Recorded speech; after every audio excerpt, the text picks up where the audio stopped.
Geometri adalah cabang matematika seputar atribut dan hubungan titik, garis, permukaan, dan volume. Garis, permukaan, dan volume adalah jumlah dimensi yang dibutuhkan untuk mendefinisikan mereka. Titik dikatakan 0 dimensi, garis dikatakan 1 dimensi, luas permukaan adalah 2 dimensi, dan volume adalah 3 dimensi. Kita hidup di alam semesta yang mempunyai 3 dimensi ruang. Kita mempunyai kebebasan untuk bergerak ke depan, ke belakang, ke kiri, ke kanan, dan ke atas ke bawah. Tapi mustahil bagi kita untuk menunjuk ke arah baru yang siku-siku terhadap 3 arah lain tersebut.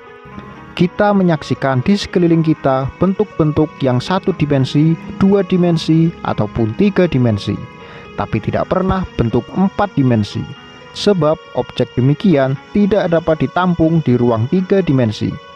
Bahkan kita tidak bisa membayangkan seperti apa bentuk 4 dimensi. Membayangkan sesuatu berarti membangun modelnya dalam otak kita, yang hanya mampu menanggulangi sampai 3 dimensi saja. Kita benar-benar tak akan sanggup memahami bentuk 4 dimensi. Bagi kebanyakan orang, dimensi adalah sebuah arah. Penambahan dimensi lain pada sesuatu berarti memperkenankannya bergerak ke arah baru. Pernyataan ini tidak salah, tapi Anda mungkin bertanya, bagaimana dengan huruf S? S terbentuk dari sebuah garis yang melengkung. Apakah menurut Anda bentuk S masih berupa 1 dimensi atau 2 dimensi? Bayangkan sebuah titik bernama Fred yang tinggal di garis lurus. Fred tak bisa bergerak keluar garis dan dilarang bergerak ke atas atau ke bawah. Kita katakan gerakan ini 1 dimensi. Nyatanya, karena garis merupakan keseluruhan alam semesta Fred, kita katakan dia tinggal di alam semesta 1 dimensi.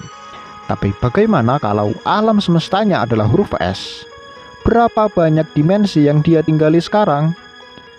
Jawabannya adalah tetap 1. Dia masih dilarang bergerak ke atas atau ke bawah garis. Hidupnya mungkin kini lebih menarik karena terdapat beberapa belokan untuk dilalui. Tapi melengkungkan sebuah bentuk tidaklah menambahkan sejumlah dimensinya. Cara lain untuk membahas dimensi-dimensi sebuah ruang adalah dengan mengetahui berapa banyak bilangan yang disebut koordinat yang biasa kita gunakan untuk menemukan posisi tertentu di dalam ruang tersebut. Jika Anda berada di dalam kapal, Anda perlu 2 bilangan koordinat untuk menemukan posisi Anda, berupa garis lintang dan garis bujur. Karenanya, kapal-kapal tersebut bergerak 2 dimensi. Untuk kapal selam, Anda perlu 3 bilangan koordinat. Di samping garis lintang dan garis bujur, Anda juga harus memperinci panjang dimensi ketiga, yaitu kedalaman. Jadi, kita bisa katakan kapal selam bergerak bebas di ruang 3 dimensi. Apa itu ruang? Kita semua merasa tahu apa arti ruang. Saat dipaksa untuk memikirkannya, kita akan menganggap ruang hanyalah tempat untuk menaruh sesuatu. Ruang sendiri bukanlah zat. Sampai di sini kita semua pasti sependapat. Tapi kalau begitu, dapatkah ruang ada bila tidak mengandung materi apapun? Pikirkan sebuah kotak kosong. Kita anggap udara di dalam kotak kosong tersebut adalah vakum atau hampa. Kita akan tetap puas dengan konsep bahwa ruang masih terus ada. Ruang hanya merujuk pada volume kotak. Tapi, ruang di dalam kotak hanya eksis berkat eksistensi kotak itu sendiri. Lalu, bagaimanakah jika kita menyingkirkan tutup dan dinding kotak? Apakah ruang masih ada? Jawabannya, ruang tentu masih ada. Tapi kini, ia adalah kawasan ruang yang menjadi bagian dari kawasan lebih besar di dalam ruangan kita berada. Mari kita bayangkan sesuatu yang sedikit lebih besar. Alam semesta kita pada dasarnya adalah volume ruang yang amat besar, yang mengandung materi, galaksi, bintang, nebula, planet, dan lain-lain. Pertanyaannya adalah, bagaimana jika alam semesta betul-betul hampa dan tak mengandung materi sama sekali? Apakah alam semesta masih ada? Apakah ruang itu memang ada? Dalam prinsip Mach menyatakan bahwa ruang atau setidaknya jarak dan arah di dalamnya tidaklah bermakna jika tidak mengandung materi apapun. Di samping ini, Einstein telah menunjukkan dalam teori relativitasnya bahwa ruang dan juga waktu juga bersifat relatif. Dengan kata lain, ruang, zat, dan energi adalah satu eksistensi yang tidak bisa dipisahkan satu sama lain. Tapi jika ruang bukan zat, dapatkah kita berinteraksi dengannya? Dapatkah materi mempengaruhi dengan suatu cara? Ternyata materi memang dapat mempengaruhi ruang di sekitarnya. Ia dapat menekuknya. Mungkin saat Anda membayangkan menekuk ruang 3 dimensi, Anda berpikir hanya tinggal menekuk objek 3 dimensi. Well, tidak sesederhana itu. Yang saya maksud bukan objek 3 dimensi yang ditekuk di dalam ruang 3 dimensi, melainkan menekuk ruang 3 dimensi itu sendiri di dalam ruang 4 dimensi. Pikirkan sebuah lengkungan garis 1 dimensi yang membentuk huruf S. Kita perlu sehelai kertas 2 dimensi untuk menuliskan S di atasnya. Kita katakan bentuk 1 dimensi tersebut tersimpan di dimensi lebih tinggi. Demikian pula, penekukan sehelai kertas mensyaratkan penggunaan ruang 3 dimensi kita jika ingin memvisualisasikannya. Jadi, untuk memahami apa yang dimaksud dengan menekuk ruang itu sendiri, kita harus membayangkan ruang 4 dimensi yang di dalamnya ia bisa ditekuk. Jika Anda masih bingung, maka ini adalah sebuah contoh. Buat gambar segi 4 di atas sehelai kertas. Segi 4 tersebut bisa ditekuk di dalam permukaan 2 dimensi kertas untuk membentuk sebuah bentuk lain. Anda bisa menggambar garis-garis melengkung di dalam kertas.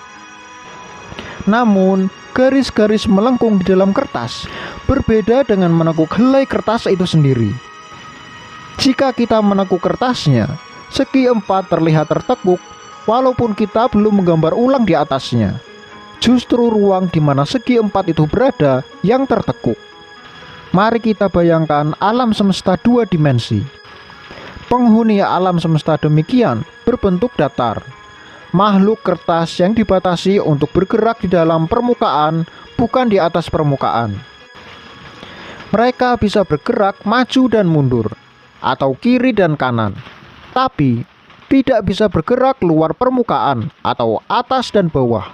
Sebab itu mensyaratkan gerakan ke dimensi ketiga yang mana mustahil bagi mereka. Aspek yang paling menarik dari dunia 2 dimensi adalah apa yang dapat mereka lihat ketika menatap objek di dunia mereka. Pertama-tama, saya ingin memberitahu Anda tentang yang kita lihat ketika menatap objek padat seperti bola. Yang kita lihat sebetulnya adalah citra 2 dimensi pada retina mata, yang amat penting untuk persepsi kedalaman. Saat kita menatap objek 3 dimensi, kita hanya melihat permukaan 2 dimensi yang menghadapi kita. Otak kita lalu memperhitungkan pengalaman masa lalu dengan objek tersebut, ditambah dengan cara cahaya berinteraksi dengan permukaannya untuk membangun sebuah model bentuk 3 dimensi dalam pikiran kita. Sekalipun kita tidak bisa melihat bagian belakangnya.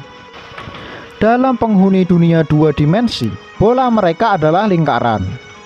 Saat penghuni dunia 2 dimensi menatap lingkaran, dia akan melihat citra 1 dimensi, garis lurus. Lagi-lagi dia harus mengandalkan shading atau bayangan untuk melihat lengkungan garis dan harus merotasi lingkaran untuk yakin bahwa garis tersebut adalah membelok sepenuhnya. Jadi, cara lingkaran terlihat oleh penghuni dunia 2 dimensi tidaklah sama dengan kita, sebab mereka tak akan pernah bisa melihat bagian dalamnya. Mustahil bagi penghuni dunia 2 dimensi untuk melihat bagian dalam lingkaran tertutup di dunia mereka. Sebagaimana mustahil bagi kita untuk melihat bagian dalam bola tertutup.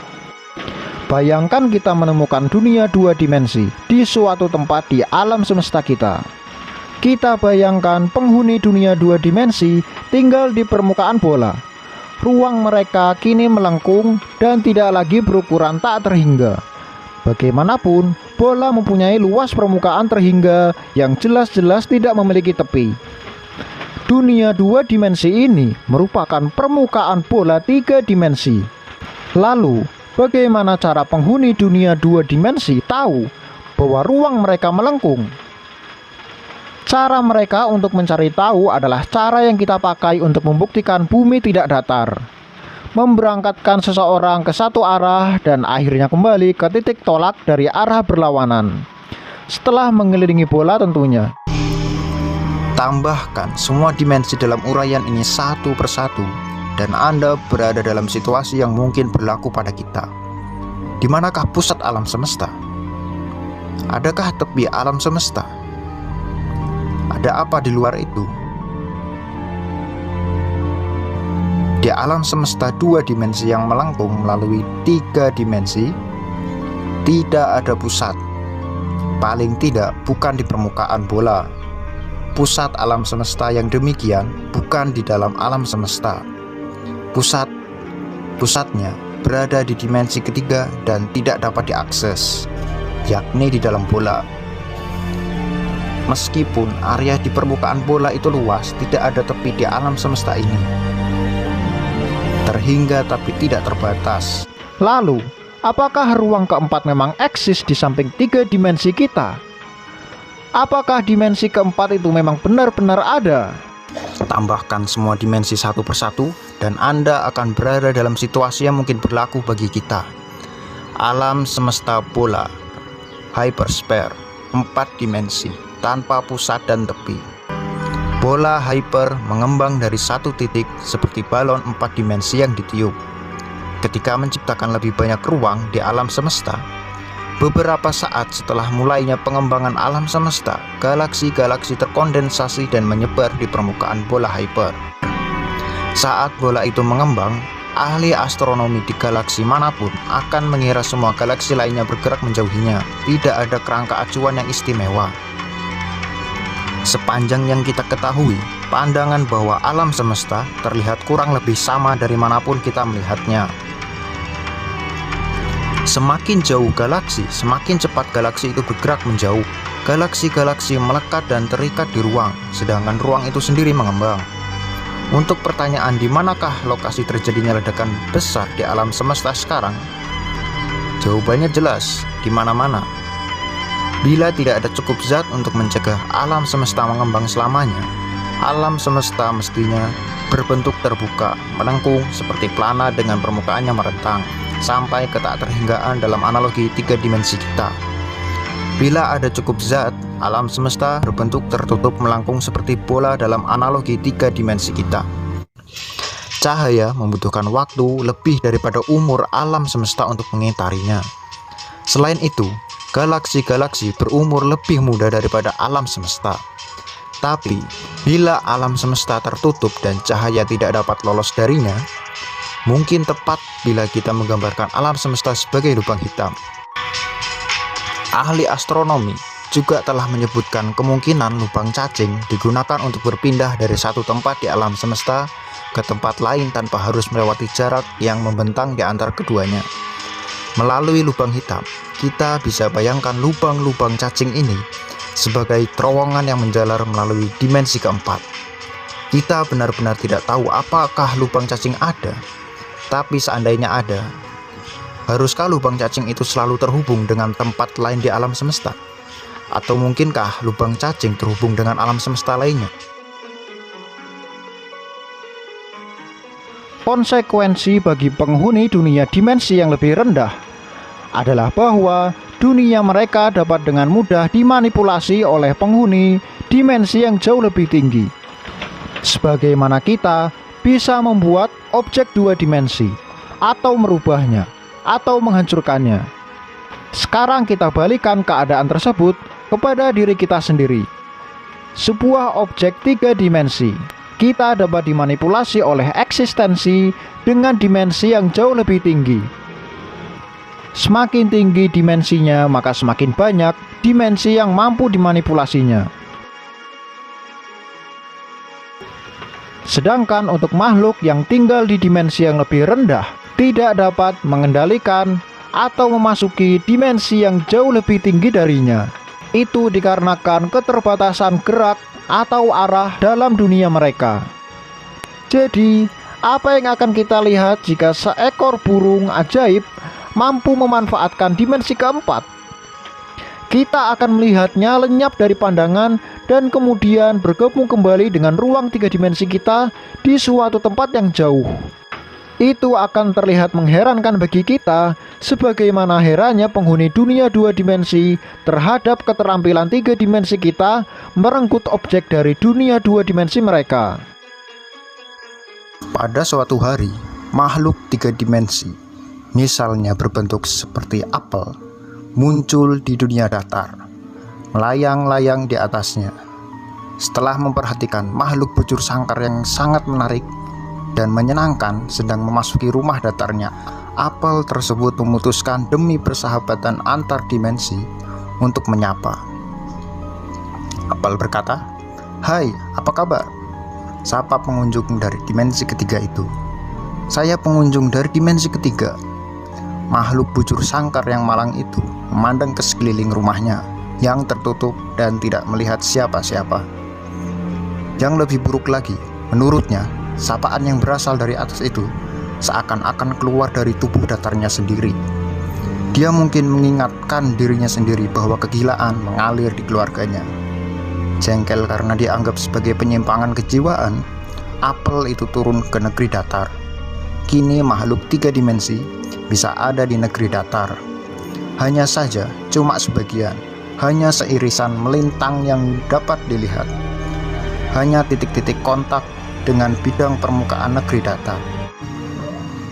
Merasa ditolak dan tak senang dengan ketidakpekaan dunia yang sangat datar, apel itu menabrak satu bujur sangkar, sehingga si bujur sangkar melayang-layang dan berputar-putar ke dalam dimensi ketiga yang misterius. Mula-mula si bujur sangkar tidak mengerti apa yang sedang terjadi, benar-benar di luar pengalamannya. Namun akhirnya dia menyadari bahwa dia melihat negeri datar dari sudut pandang yang aneh. Atas, dia dapat melihat ke dalam ruang yang tertutup. Dia dapat melihat kawan-kawan datarnya. Dia sedang melihat alam semesta dari perspektif yang unik dan sangat mengena. Bepergian dengan dimensi lain memberikan keuntungan tak terduga, semacam penglihatan X-ray. Akhirnya, seperti daun yang berguguran, bujur sangkar kita perlahan turun ke permukaan dari sudut pandang teman-temannya di negeri datar. Dia menghilang secara misterius dari ruang tertutup, lalu tiba-tiba muncul lagi dengan mengejutkan. Efek menarik lain dari pemanfaatan dimensi lebih tinggi adalah apa yang akan terjadi saat objek terbalik. Bayangkan Anda mampu mengangkat penghuni dunia 2 dimensi dari dunianya, membaliknya sehingga sisi kiri dan kanannya bertukar, kemudian menaruhnya kembali.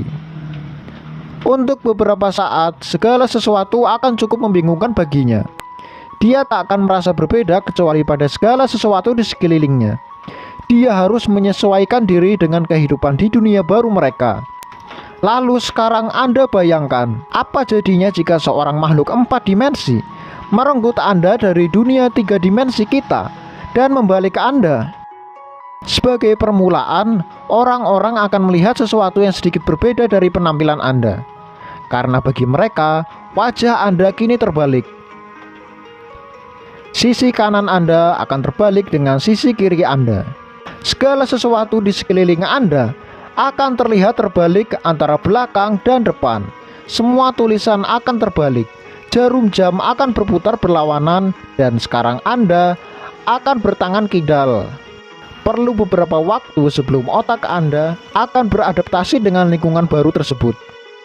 Tapi betulkah ada yang namanya dimensi keempat? Einstein menjelaskan dalam teori relativitasnya, mengatakan bahwa waktu dan ruang dihubungkan dengan secara mengejutkan menjadi apa yang disebut sebagai ruang waktu 4 dimensi. Namun, kita tak boleh lupa akan fakta bahwa waktu tidaklah sama dengan ketiga dimensi ruang. Kita bebas bergerak ke depan dan ke belakang sepanjang salah satu dari 3 sumbu ruang, tapi tidak bisa bergerak ke belakang dalam sumbu waktu. 3 dimensi kita dikendalikan oleh dimensi keempat, yaitu waktu.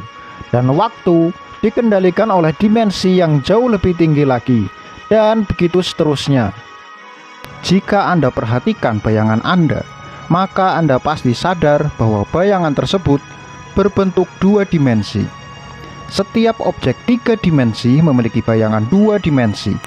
Sebagaimana objek 3 dimensi yang memiliki bayangan dalam 2 dimensi, maka seharusnya 4 dimensi juga memiliki bayangan dalam bentuk 3 dimensi. Seperti inilah contohnya, disebut sebagai tesseract, yang merupakan bayangan dari kubus 4 dimensi hyperspace.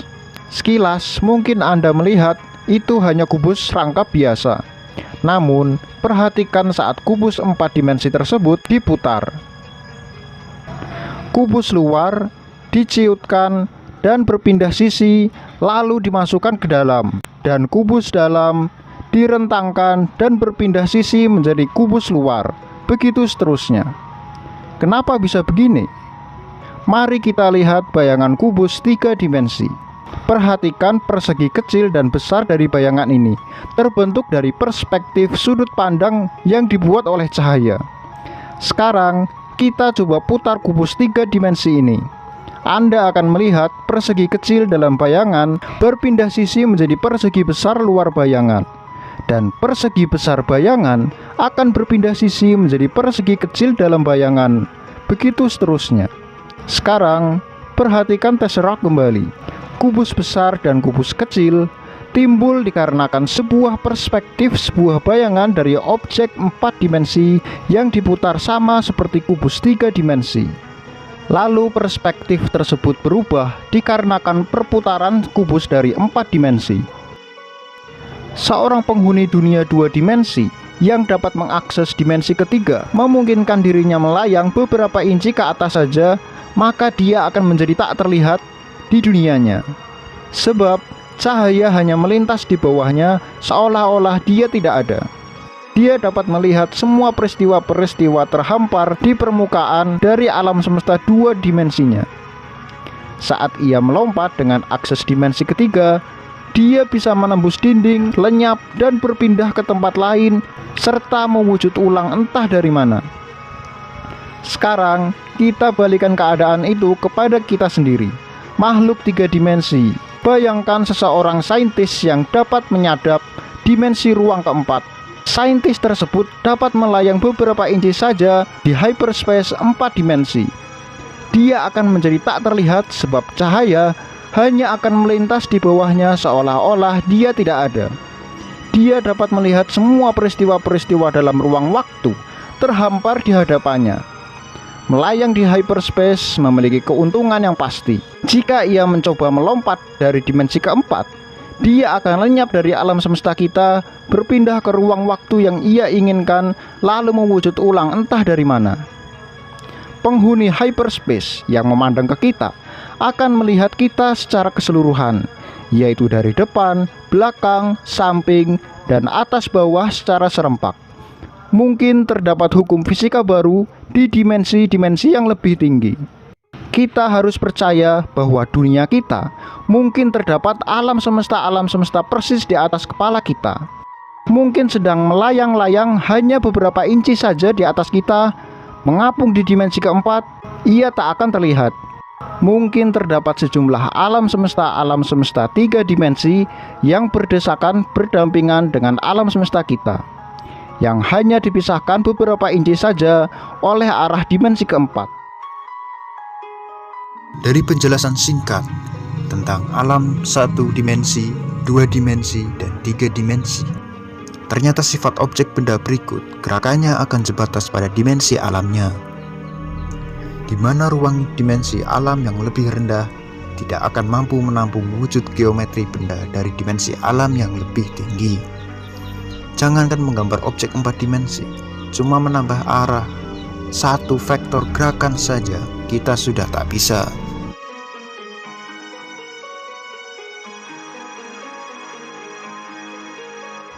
Singkatnya, saya akan menyebutkan semua cara seorang manusia akan dengan seketika termutilasi, tercekik, dan hancur semenjak masuk ruang 4 dimensi.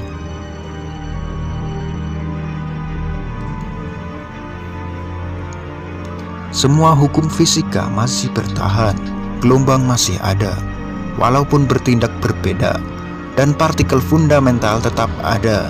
Yang berubah adalah bagaimana mereka berinteraksi satu sama lain. Struktur atom, seluruh benda akan berubah drastis. Orbital atom dapat menahan lebih banyak elektron.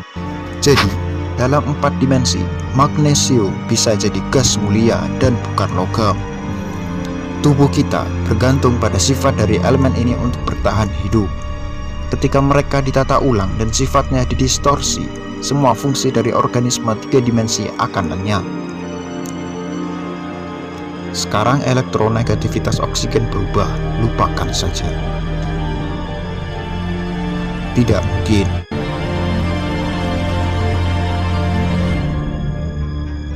Seperti yang kita ketahui sebelumnya, Anda tidak dapat membuat 2 elemen berikatan jika nomor atomnya atau jumlah elektron lebih besar dari ketika mereka di dunia 3 dimensi. Manusia akan hancur dalam ruang 4 dimensi. Tubuh kita, keberadaan kita sendiri, tidak koheren dalam 4 dimensi. Pada dasarnya, manusia akan tercabik-cabik atom dari atom.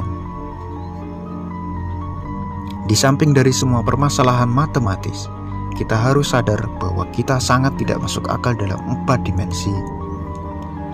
Contohnya, kita asumsikan harimau 2 dimensi. Bayangkan jika Anda dapat membawa harimau ini dari 2 dimensi menjadi 3 dimensi. Harimau ini sekarang punya bagian dalam dan luar, tapi sebelumnya hanya punya permukaan. Tidak mungkin punya bagian dalam karena dalam dan luar tidak mungkin dalam 2 dimensi. Oleh karena itu, jika kita bisa membawa harimau ini ke dalam dunia 3 dimensi, ia akan berantakan karena ketidakmungkinan dalam 2 dimensi. Mirip seperti jika manusia dipindahkan ke 4 dimensi, tubuh kita tidak mampu mendukung dan akan berantakan. Akan tetapi, seandainya ada manusia yang berhasil menjadi bagian dari dimensi keempat, walaupun kemungkinannya adalah 0% atau mustahil, maka ia akan dapat memanipulasi ruang dan waktu.